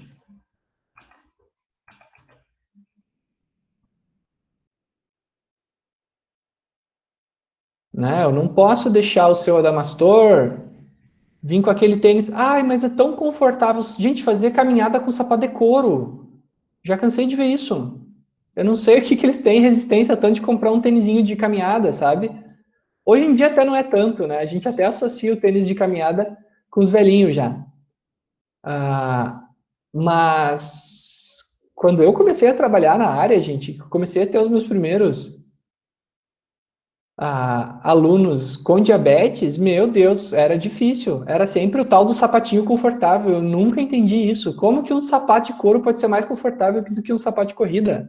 Um tênis de corrida? Né? Mas era o que eles falavam. Ah, mas é tão confortável. Tava acostumados, né, gente? Eu acho que é isso. Então, percebam que a questão do exercício, ela não é, assim, uma questão muito problemática, né? A questão é isso aqui, ó, é a longo prazo.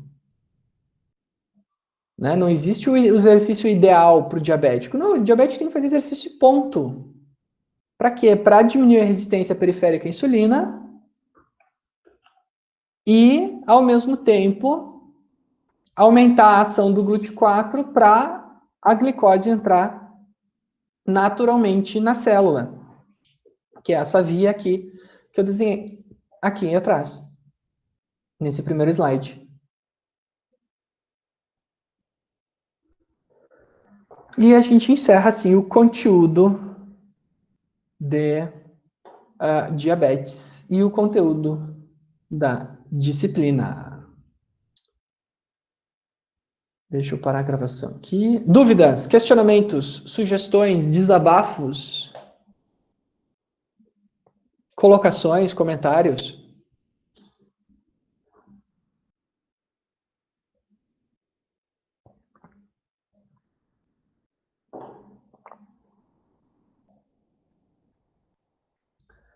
Muito obrigado, Maurício.